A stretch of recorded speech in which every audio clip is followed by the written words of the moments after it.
Hello students, welcome to science classes. Last class में हम nucleic acid ये देखा था, इसमें होता क्या क्या है, किस किस से मिलकर बना होता है। आगे इसको डिटेल में नेक्स्ट टॉपिक में पढ़ेंगे। अभी हम पढ़ते हैं structure of protein. Structure of protein में हुआ क्या कि प्रोटीन जो है, सबसे पहले तो हेटेरोपॉलीमर बताया गया था, जिसमें कि एक स्ट्रिंग टाइप का था। हेटेरोपॉलीमर स्ट्रिंग क्यों बोला इसको कि एक अमीनो एसिड, दूसरा अमीनो एसिड, तीसरा, चौथा, पांचवा, ये सभी amino acid different different type के हैं। अब क्योंकि ये धागे जैसी स्ट्रक्चर बन जाएगी, एक फिलामेंट लाइक स्ट्रक्चर, और सभी अमीनो एसिड डिफरेंट है, इसीलिए इसको हेटेरोपॉलीमर बोलते हैं। Heteropolymers containing strings. तो अमीनो एसिड्स की ही स्ट्रिंग बनी होती है। Structure of molecules mean different things in different context. अलग अलग जगह पे अलग अलग कॉन्टेक्स्ट की बात करते हैं। जैसे कि इनऑर्गेनिक केमिस्ट्री में अगर बात करें तो स्ट्रक्चर जो है invariably refers to the molecular formula. Structure molecular formula तक ही रहती है, जैसे कि NaCl बना दिया, MgCl2 हो गया।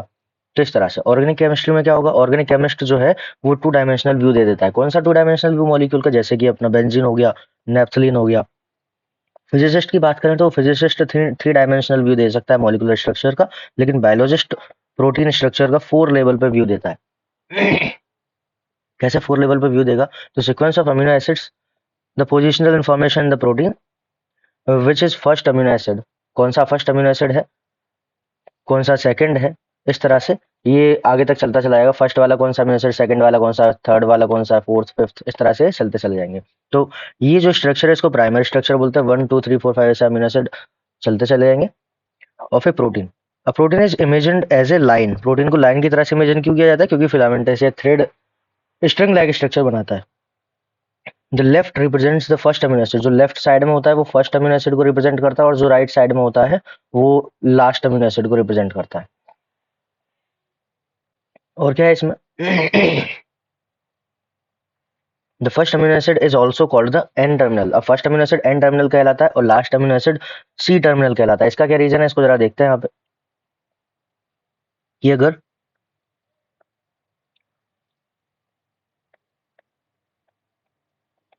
ये जनरल फॉर्मूला था अमीनो एसिड का, अगर मैं इसको जोड़ूंगा कुछ इस प्रकार से,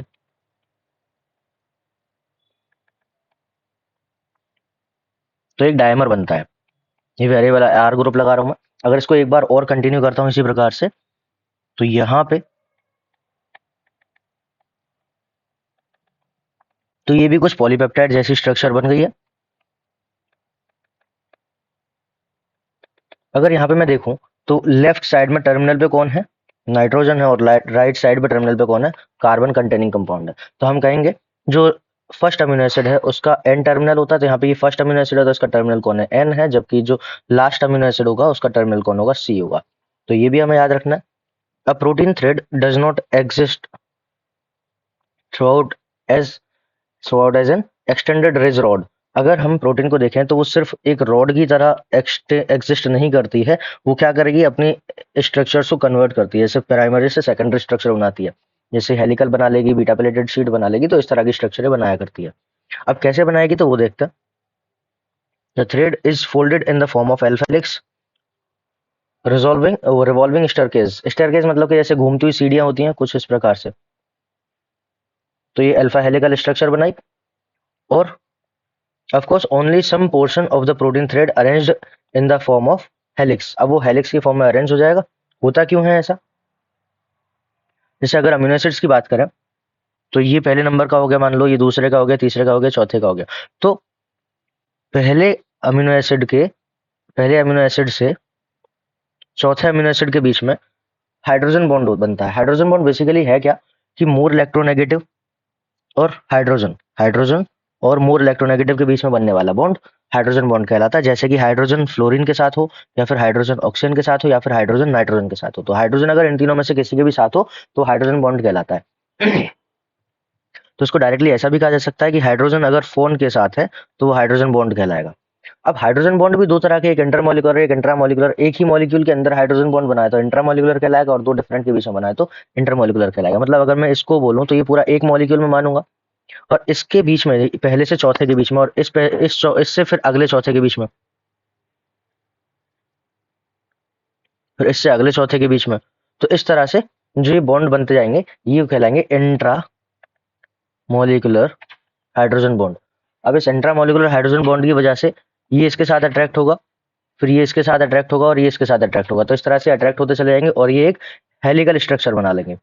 तो पहले से चौथे अमीनो एसिड के बीच में इंट्रामोलिकुलर हाइड्रोजन बॉन्डिंग बनेगा, जिसके कारण ये हेलिकल स्ट्रक्चर बनाता है और इसको बोलते हैं अल्फा हेलिक्स। अब बीटा पैलेटेड शीट क्या है? बीटा पैलेटेड शीट कुछ इस तरह की स्ट्रक्चर बनेगी, जैसे कि ये एक अमीनो एसिड है, ये पूरी चेन है प्रोटीन की, अमीनो एसिड से मिलकर बनी है। अब ये दूसरी एक चेन हो गई, इसी तरह से ये तीसरी चेन हो गई।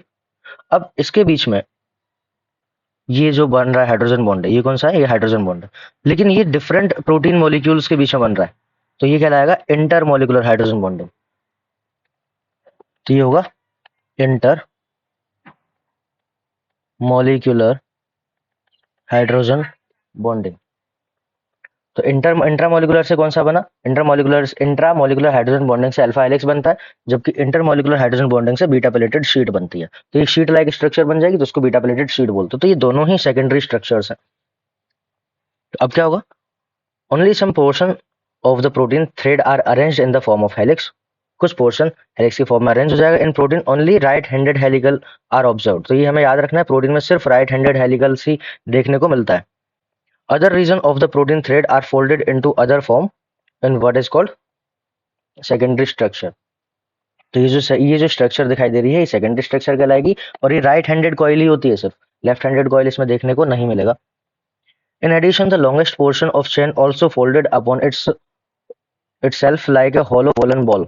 अब hollow woolen ball की तरह से और ज्यादा इसको कॉइल करती है, तो थ्री डायमेंशनल व्यू आ जाता है, और थ्री डायमेंशनल व्यू जो आता है प्रोटीन का, वो टर्सरी स्ट्रक्चर कहलाती है। जैसे अल्फा हेलिक्स था, अल्फा हेलिक्स कुछ इस प्रकार से कॉइल करने लग जाए हॉलो वोलन बॉल की तरह, तो ये कहलाएगा थ्री डायमेंशनल व्यू, मतलब कि टर्सरी स्ट्रक्चर कहलाएगी। Absolutely necessary for the biological activities. क्यों? क्योंकि हम जानते हैं जो एंजाइम्स होते हैं वो एंजाइम्स प्रोटीन के बने होते हैं,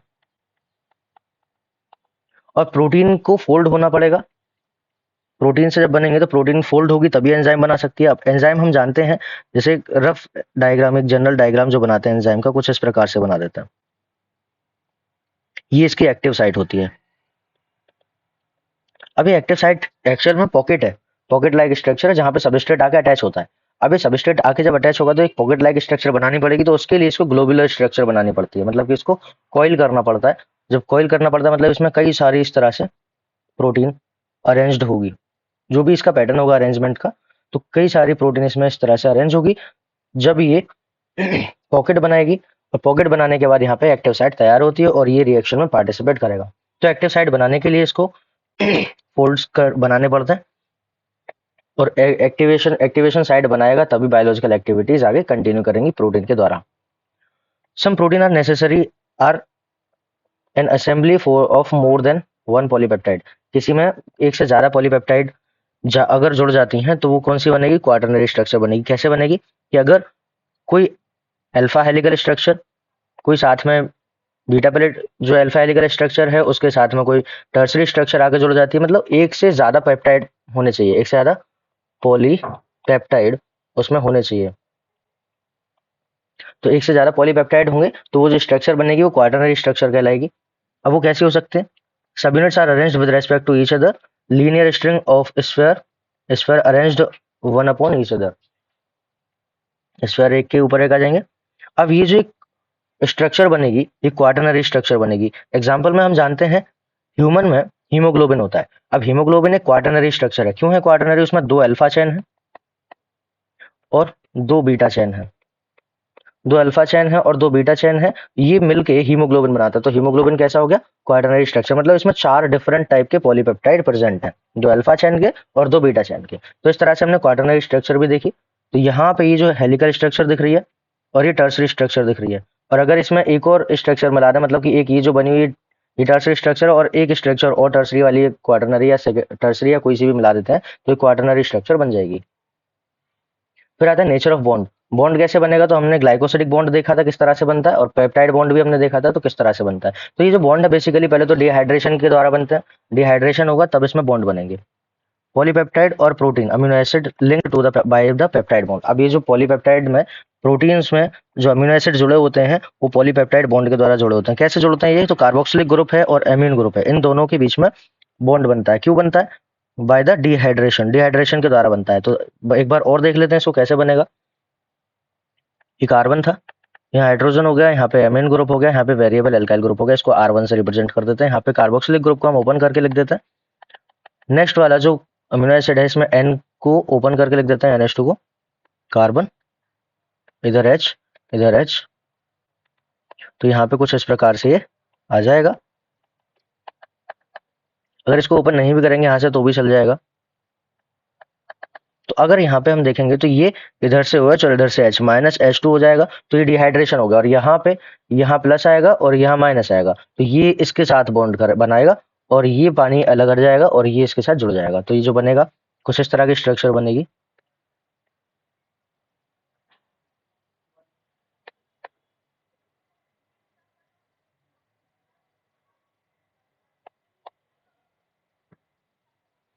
ये जो बॉन्ड बना है यहाँ पे, ये वाला, ये पेप्टाइड बॉन्ड है।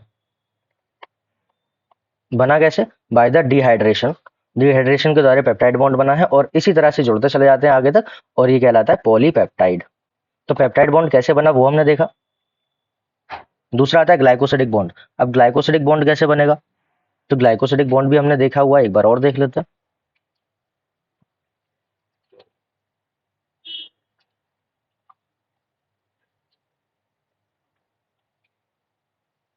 जैसे ये जो स्ट्रक्चर दिख रही है OH H H OH,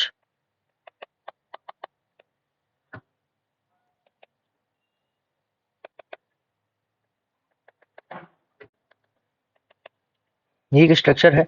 साथ में इसके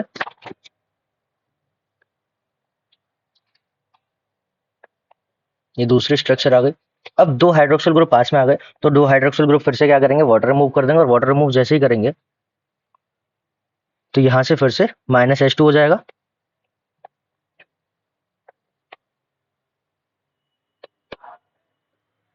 तो ये इधर से हट जाएगा और यहां से बीच में ऑक्सीजन आ जाएगा।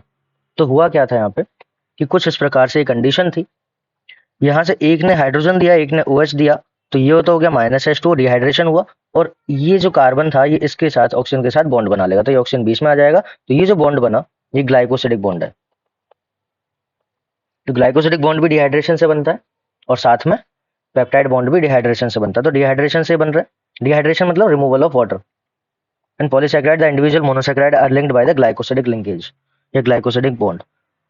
This bond is also formed by the dehydration, ये भी डिहाइड्रेशन से बनता है। This bond in nucleic acid a phosphate moiety link the 3 carbon. अब न्यूक्लिक एसिड में एक फॉस्फोडाइस्टर बॉन्ड बनता है। अब फॉस्फोडाइस्टर बॉन्ड कैसे बनेगा तो वो भी देख लेते हैं।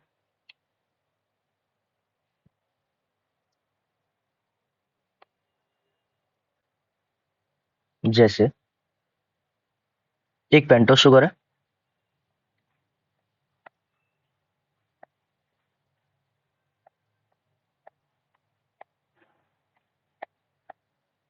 OH H H OH H OH CH2H इधर H, तो पेंटोस शुगर हो गया। इसके साथ फॉस्फेट ग्रुप जोड़ना है। फॉस्फेट ग्रुप कहाँ से आएगा? तो फॉस्फोरिक एसिड से आता है। यहाँ पे O लगा दिए, यहाँ पे OH आ जाएगा। इसको भी उठा के इधर रख देते हैं। यहाँ OH आ गया, यहाँ OH आ गया।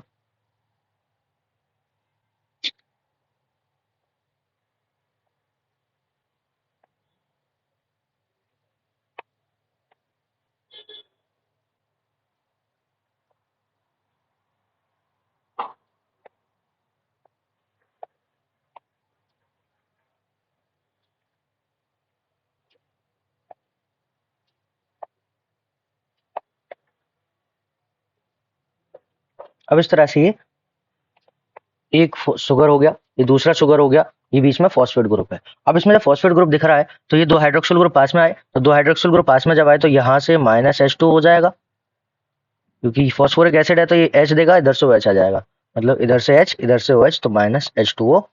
O के ऊपर नेगेटिव आ जाता है, यहाँ पॉजिटिव आ जाएगा। तो सेम इधर भी फॉस्फोरस से इधर से H, इधर से OH, माइनस H2O, तो दोनों तरफ से जब HOH चला जाएंगे तो वाटर रिमूव हो जाएगा, और वाटर रिमूव होने के बाद क्या बनेगा,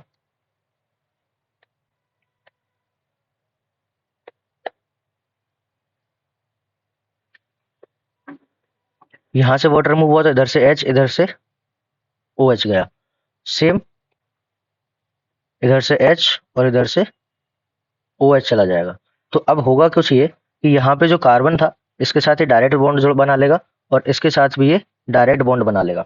अब इस जगह पे हमने ईस्टर बॉन्ड सुना है, RCOOR। अब ये है क्या, ये ईस्टर बॉन्ड होता है। यहाँ पे कार्बन है, इसके साथ ऑक्सीजन है, और ये फिर से कार्बन है। जो आर ग्रुप है ये कार्बन को रिप्रेजेंट कर रहा है, कार्बन चेन आगे तक चलेगी, मतलब यहाँ पे भी एक टर्मिनल, एक यहाँ पे कार्बन देखने को मिल जाएगा। तो इस तरह की अगर स्ट्रक्चर मिलेगी तो उसको हम ईस्टर बॉन्ड बोलते हैं। अगर कार्बन की जगह फॉस्फेट लगा के दे तो फॉस्फो ईस्टर बॉन्ड कहलाएगा। जैसे ये कार्बन फॉस्फोरस की जगह मानते हैं, ये ऑक्सीजन ये वाला हो गया, ये ऑक्सीजन ये हो गया, और ये आर ग्रुप यहाँ पे ये कार्बन आ गया। तो ये जो ईस्टर बॉन्ड था, ये ईस्टर बॉन्ड यहाँ भी हम देख पा रहे हैं, लेकिन ये ईस्टर बॉन्ड में फॉस्फोरस भी है, तो इसलिए ये जो बनेगा ये फॉस्फो ईस्टर बॉन्ड होगा, फॉस्फो ईस्टर बॉन्ड होगा। अब इसी तरह से यहां भी जो बना ये भी फॉस्फो ईस्टर बॉन्ड है, और इन दोनों को मिला के, इन दोनों को जोड़ के, ये फॉस्फो ईस्टर था और ये भी फॉस्फो ईस्टर था, तो इन दोनों को जोड़ के मैं बोल दूंगा फॉस्फो डाई ईस्टर बॉन्ड। तो फॉस्फो डाई ईस्टर बॉन्ड इस तरह से बनता है। तो यहाँ पे फॉस्फो डाई ईस्टर बॉन्ड कैसे बनेगा वो भी हमने देख लिया। Nucleic acid exhibit wide variety of the secondary structure. अब सेकेंडरी स्ट्रक्चर इसमें देखने को मिल जाएगा। One of the secondary structure exhibited by the DNA is famous. Watson Crick ने जो मॉडल दिया था डबल हेलिकल स्ट्रक्चर, कुछ इस प्रकार से था। तो ये जो डबल हेलिकल स्ट्रक्चर है ये वॉटसन और क्रिक ने दिया था। This model says that DNA exist as double helix. DNA double helix की फॉर्म में होता है, तो इसके माध्यम से पता चलता है। Two strand of the polynucleotide are antiparallel. जो पॉलीन्यूक्लियोटाइड है उसके दोनों स्ट्रैंड एंटी पैरेलल होता है। अगर एक 5 to 3 होगा तो दूसरा इधर 5 to 3 होगा, मतलब 5 to 3 प्राइम और 5 प्राइम to 3 प्राइम। अब ये कैसे बनता है तो इसको देखेंगे आगे।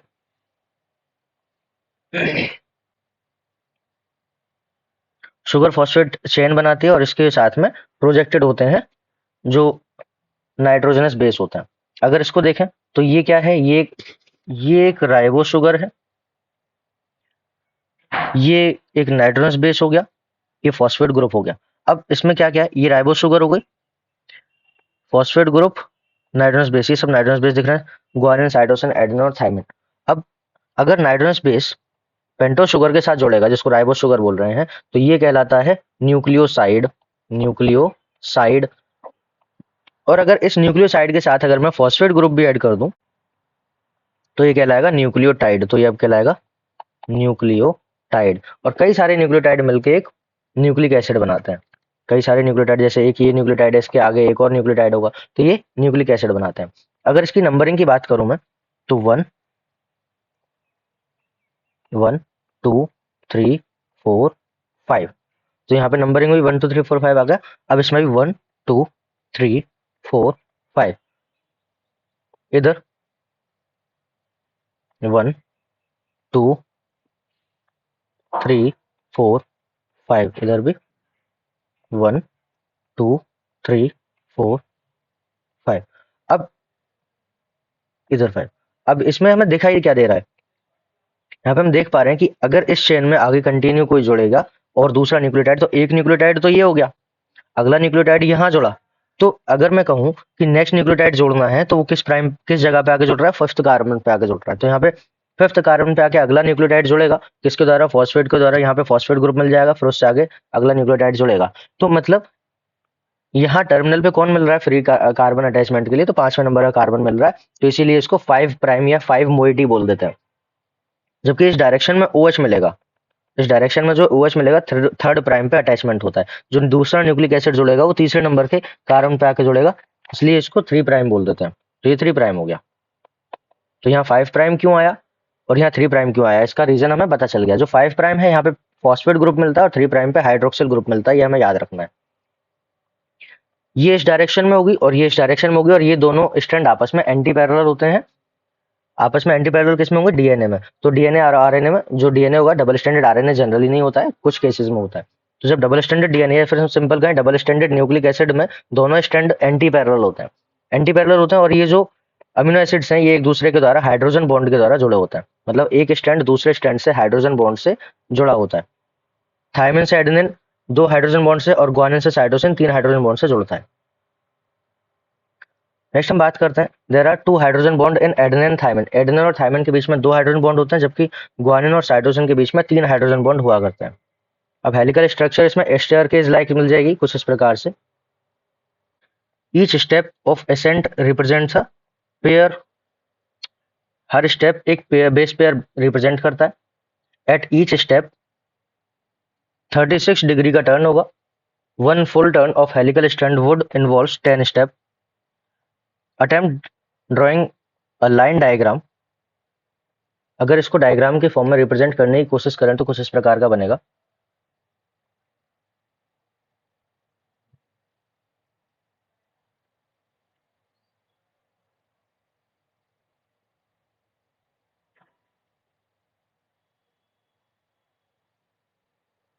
तो इस तरह का ये बनेगा।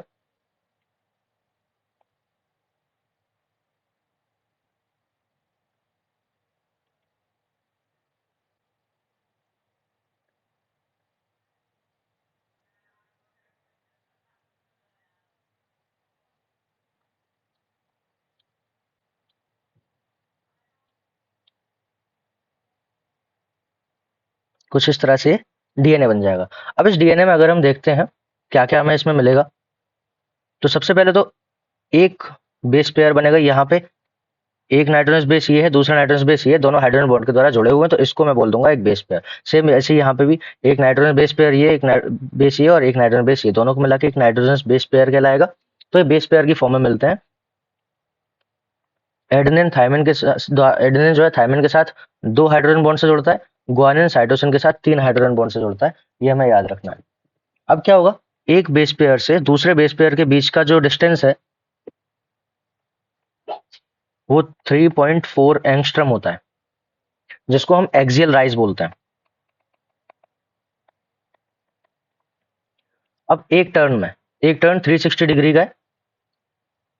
तो अगर मैं कहूं यहां से चले कुछ इस प्रकार से, तो एक टर्न जो होगा, एक टर्न 360 डिग्री का है, तो 1 turn is equal to 360 degree. और वह एक टर्न में 10 बेस पेयर आता है। अब ये जो डेटा है 10 बेस पेयर वाला, अब ये डेटा है बी डीएनए के रेस्पेक्ट में। तो जो भी डेटा पूछा जाएगा तो हमें बी डीएनए के रेस्पेक्ट में बोलना है। डीएनए भी 5 तरह के होते हैं, एच डीएनए, बी डीएनए और सी डी और जेड। तो ये 5 तरह के डीएनए होते हैं, लेकिन डेटा जो देना है बी डीएनए के रेस्पेक्ट में देना है, जब तक दूसरे किसी का नाम पूछा ना जाए। तो एक टर्न में 360 डिग्री होता है, एक टर्न में 10 बेस पेयर होता है। तो एक बेस पेयर से दूसरे बेस पेयर के बीच का जो एंगल बनेगा वो 36 डिग्री बनेगा। तो angle between two base pair is 36 degree. अब 36 डिग्री का एंगल बन गया। और एक टर्न जो होता है इसमें जो लेंथ आएगी उसको पिच लेंथ बोलते हैं।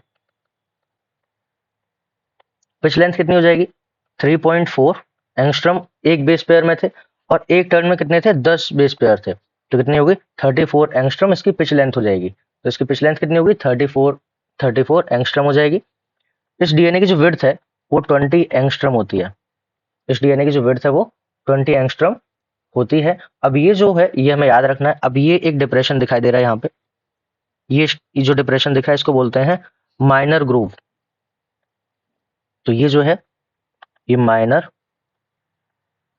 ग्रूव कहलाएगा, जो कि 12 एंगस्ट्रम का होता है। और ये इस तरह से ये जो दूसरा दिखाई देगा ये मेजर ग्रूव है। तो ये जो मेजर ग्रूव है ये 22 एंगस्ट्रम का होता है। मेजर ग्रूव 22 एंगस्ट्रम का ही देखने को मिलेगा। तो इस तरह से डेटा था डीएनए का। और क्या होगा इसमें? अल्फाबेट से जो रिप्रेजेंट करते हैं, एडेनिन थायमिन ग्वानिन और साइटोसिन को रिप्रेजेंट करते हैं।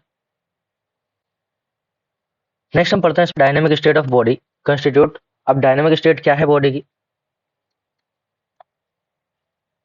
कई सारे अमीनो एसिड्स होते हैं, कई सारे ऑर्गेनिक कंपोनेंट्स होते हैं, वो सभी बायोमोलिक्यूल्स जो हैं एक कंसंट्रेशन रिप्रेजेंट करते हैं, एक परफेक्ट कंसंट्रेशन जिस मेंटेन करेंगे, एक्सप्रेस्ड एज मोल, सेल, मोल मोल पर सेल और मोल पर लीटर की फॉर्म में ये एक्सप्रेशन को कंसंट्रेशन को एक्सप्रेस किया करते हैं। One of the greatest discovery ever made was observation that all these biomolecules have a turnover। Turnover क्या होता है कि कितना बना और कितना ये डिस्ट्रॉय होगा, तो ये उसका टर्नओवर पॉइंट हो जाएगा। मेटाबॉलिज्म हम जानते हैं, मेटाबॉलिज्म क्या होता है, all reactions inside a body, सभी तरह की रिएक्शन वो ब्रेक डाउन रिएक्शन होगी तो कैटाबॉलिज्म बोल देंगे, और अगर सिंथेसाइजिंग रिएक्शन होगी तो एनाबॉलिज्म बोल देंगे। तो ये सभी रिएक्शन जो है मिला के मेटाबॉलिज्म कहलाती हैं। अब कई सारी मेटाबॉलिक रिएक्शन होती है, जैसे कि CO2 रिमूव होगा from the amino acid, amino acid से CO2 रिमूव करना है, अमीनो एसिड से एमीन ग्रुप रिमूव हो जाएगा, न्यूक्लियोटाइड ब्रेक होगा, या removal of amino group in nucleotide base, nucleotide base में से अमीनो ग्रुप को हटा दिया जाए। हाइड्रोलाइसिस ऑफ ग्लाइकोसाइडिक बॉन्ड, अब ग्लाइकोसाइडिक बॉन्ड जो वो टूट जाएगा, डाइसेक्राइड में तोड़ना है, मोनोसेक्राइड में तोड़ना है। ये जो रिएक्शन है ब्रेकडाउन रिएक्शन, ये कैटाबॉलिक रिएक्शन कहलाएगी, और जो बनाने वाली रिएक्शन होती है वो एनाबॉलिक रिएक्शन कहलाती है। अब ये सारी रिएक्शन जो है चलती रहती हैं, ऑटोमोबाइल ट्रैफिक है, अब ये पूरी रिएक्शन जब चलती रहेंगी तो इसको डायनेमिक स्टेट बोलते हैं। मतलब कि जो भी बॉडी है, कोई भी रिएक्शन है बॉडी में, वो इक्विलिब्रियम में आना चाहती है, लेकिन कई सारे पंप लगे होते हैं, कई सारे एंजाइम्स होते हैं जो कि उसको इक्विलिब्रियम में आने से रोकते हैं। क्योंकि इक्विलिब्रियम में अगर रिएक्शन आ जाएगी, मतलब कि सारे मॉलिक्यूल्स स्टेबल कंडीशन में आ जाएंगे, और स्टेबल कंडीशन में जब आ जाते हैं मतलब कि एनर्जी एकदम लो होती है, तो एनर्जी लॉस हो जाएगी स्टेबल कंडीशन में आने, मतलब कि जितने भी एंजाइम्स होते हैं वो सभी उसको, एंजाइम हो गए और पंप प्रोटीन हो गए, कई सारे अदर मॉलिक्यूल्स होते हैं, वो सभी उसको क्या करते हैं, इक्विलिब्रियम में आने से रोकते हैं। जब वो इक्विलिब्रियम में आने से रोकते हैं तो जिस दिन इक्विलिब्रियम में रिएक्शन आ जाएगी तो इंसान की मृत्यु हो जाएगी, क्योंकि उसमें कोई भी रिएक्शन नहीं हो रही होगी, तो वो मेटाबॉलिकली इनएक्टिव हो जाएगा। और जब मेटाबॉलिकली इनएक्टिव हो जाएगा तो हम मानते हैं जो मेटाबॉलिज्म होता है वो एक करेक्टरिस्टिक फीचर है, डिफाइनिंग फीचर है लिविंग ऑर्गेनिज्म का, और वही नहीं होगा तो इंसान या कोई भी ऑर्गेनिज्म लिविंग नहीं रहेगा। अब कई सारी जो रिएक्शन है वो कैटालिस्ट के द्वारा होती है। कैटालिस्ट होता क्या है, एक कंपोनेंट है या फिर कुछ भी हो सकता है, जैसे कि इनऑर्गेनिक कैटालिस्ट होगा या फिर ऑर्गेनिक कैटालिस्ट होगा। तो वो जो कैटालिस्ट है, वो अगर इनऑर्गेनिक कैटालिस्ट की बात करें तो वो रिएक्शन रेट को अल्टर करता है, वो बढ़ा भी सकता है और घटा भी सकता है। लेकिन अगर ऑर्गेनिक कैटालिस्ट जैसे कि बायोमोलिक्यूल में अगर हम बात करें, तो जो लिविंग वर्ड में कैटालिस्ट होता है वो सिर्फ रिएक्शन रेट को बढ़ाता है। There is no uncatalysed metabolic conversion in the living system. Living system में कोई भी बिना कैटालिस्ट के मेटाबॉलिक कन्वर्जन नहीं होता। जैसे CO2 डिजोल्व वाटर में होगी, अब CO2 वाटर में डिजोल्व होगी तो उसके लिए भी कैटालिस्ट लगता है, जैसा कि हम रेस्पिरेशन में पढ़ते हैं, CO2 के साथ H2O को जोड़ा जाता है तो H2CO3 बनता है, जो कि कार्बोनिक एनहाइड्रेज की मदद से होता है। अब H2CO3 को H पॉजिटिव और HCO3 नेगेटिव में ब्रेक किया जाएगा, ये स्टेप भी कार्बोनिक एनहाइड्रेज की प्रेजेंस में ही होता है। तो इस तरह से सारी रिएक्शन ही लिविंग बॉडी में कैटालाइज्ड रिएक्शन होती हैं। अब वो कैटालाइज्ड रिएक्शन जो है कैटालिस्ट के द्वारा कन्वर्ट होती हैं, और कैटालिस्ट कौन होगा, जनरली वो एंजाइम के बने होते हैं। एंजाइम और एंजाइम किसके होते हैं, प्रोटीन के होते हैं। तो यहाँ पे हमने मेटाबॉलिक बेसिस क्या होगा, तो हमने पहले तो यहाँ पे मेटाबॉलिज्म समझा है क्या, डायनेमिक स्टेट क्या है वो समझा। अब हम पढ़ते हैं मेटाबॉलिक बेसिस क्या है। मेटाबॉलिक बेसिस में हम जानते हैं एनाबॉलिक रिएक्शन होती है, कैटाबॉलिक रिएक्शन होती है, जैसा कि हमने अभी अभी देखा था। अब एनाबॉलिक में कुछ बनेगा और कैटाबॉलिक में कुछ टूट जाता है। अब जैसे हम पढ़ते हैं ग्लाइकोलाइसिस, ग्लाइकोलाइसिस एक 10 स्टेप प्रोसेस है। लैक्टिक एसिड बनना, लैक्टिक एसिड ग्लूकोज डिग्रेड होगा, लैक्टिक एसिड में कन्वर्ट हो जाएगा, स्केलेटल मसल में स्टोर हो जाएगा, एनर्जी लिबरेट करेगा। Energy liberate, lactic acid fermentation करता है तो 2 ATP बनाएगा, एक ग्लूकोज, और अगर यही कंप्लीट बर्निंग होगी, इसकी कंबर्शन होगा, मतलब C6H12O6 जो था, अगर ये कंप्लीटली CO2 और H2O में बर्न हो जाएगा तो 36 और 38 ATP बनाता है। अकॉर्डिंग टू NCERT 36 और 38 ATP बनाएगा। तो ये जो है, ये सारी चीजें, ये जैसे ग्लाइकोलाइसिस हो गया, ये सब मेटाबॉलिक रिएक्शंस में ही आती हैं, और इसके द्वारा ये हम बॉन्ड को तोड़ के एनर्जी बना सकते हैं, जिसको हम ATP की फॉर्म में स्टोर करते हैं। जैसे ग्लूकोज था C6H12O6, अब इसके अंदर कई सारे बॉन्ड बनाए थे, तो उसको बॉन्ड बनाते समय इसमें एनर्जी स्टोर की गई थी। अब जब ये ग्लूकोज को तोड़ेंगे, CO2 और H2O तक लेके आएंगे, तो इसके बॉन्ड तोड़ने पर एनर्जी रिलीज होगी, और उस एनर्जी को ATP की फॉर्म में स्टोर कर देंगे। तो ये ATP क्या है, एक एनर्जी करेंसी कहलाती है।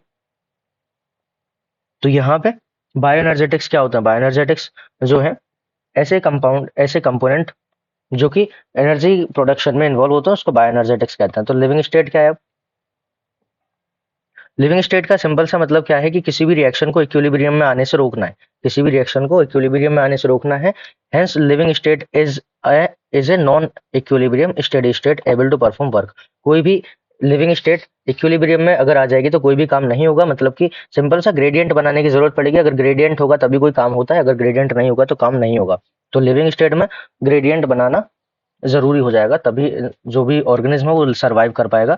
बिना लिविंग स्टेट के, आप बिना ग्रेडियंट बनाए या बिना नॉन इक्विलिब्रियम स्टेट क्रिएट किए कोई भी रिएक्शन नहीं चलेगी। At this level you must understand that the tens and thousand of chemical components in the living organism, बहुत सारे लिविंग ऑर्गेनिज्म होते हैं, अदरवाइज कॉल्ड मेटाबोलाइट्स, और उनको मेटाबोलाइट्स या बायोमोलिक्यूल्स बोला जाता है। Are represent the concentration characteristic of each of them, सभी की कंसंट्रेशन डिफाइंड होती है। For example, blood concentration of the glucose in normal healthy individual is 4.2 millimole per liter। तो ब्लड ग्लूकोज लेवल कितना है? 4.2 मिलीमोल पर लीटर से लेके 6.1 मिलीमोल पर लीटर। तो ये एक एवरेज हो गया। While that hormones would nanogram, hormones जो होता है वो नैनोग्राम में होता है पर millilitre. The most important fact of the biological system is that concentration of each of the biomolecule, these biomolecules are in metabolic flux, ये सभी metabolic flux में होता है। any chemical और physical process moves spontaneously to equilibrium, कोई भी chemical या physical process equilibrium में जाना चाहती है। the steady state and equilibrium state, जो steady state है वो equilibrium non equilibrium state होती है। कोई भी रिएक्शन है वो इक्विलिब्रियम में जाना चाहती है, लेकिन उसको नॉन इक्विलिब्रियम कंडीशन में बनाए रखना होता है। One should remember from physics that system at equilibrium cannot perform the work। Simple सा फिजिक्स के कंसेप्ट से भी समझे तो जो भी ऑब्जेक्ट है अगर वो इक्विलिब्रियम स्टेट में है तो वो कोई वर्क नहीं करेगा। As living organism work continuously they can not afford to reach equilibrium, मतलब कि अगर इसको पूरे कंटिन्यू लगातार काम करना है तो ये इक्विलिब्रियम में नहीं आ सकता। जिस दिन इक्विलिब्रियम में आ गई कोई भी रिएक्शन तो वो रिएक्शन ना तो फॉरवर्ड जाएगी ना बैकवर्ड जाएगी, तो इक्विलिब्रियम में रिएक्शन नहीं आ सकती कोई भी, इसको नॉन इक्विलिब्रियम में लगाना रखना पड़ेगा। Living process is constant effort to prevent the falling into equilibrium, तो इसको इक्विलिब्रियम में आने से रोकना है।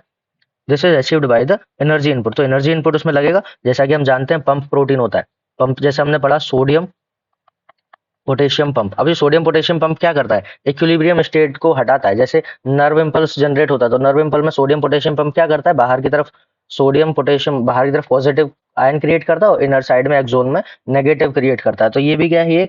ये भी एक नॉन इक्विलिब्रियम कंडीशन है। कोई भी एंजाइम काम करा रहा है तो वो भी क्या है? एक नॉन इक्विलिब्रियम कंडीशन क्रिएट कर रहा है। अब इसमें एनर्जी लगेगी क्योंकि इसमें एक्स्ट्रा एफर्ट लगाए जाएंगे। Metabolism provide mechanism for the production of energy, metabolism के द्वारा एनर्जी प्रोडक्शन होगा। Hence the living state and metabolism are synonyms, जो लिविंग स्टेट और मेटाबॉलिज्म है वो सिनोनिम्स है, इसीलिए लिविंग वर्ड में भी हम पढ़ते हैं कि metabolism is defining feature of living organism. Without metabolism there can not be a living state, बिना मेटाबॉलिज्म के लिविंग स्टेट पॉसिबल नहीं है। नेक्स्ट क्लास में हम पढ़ेंगे एंजाइम।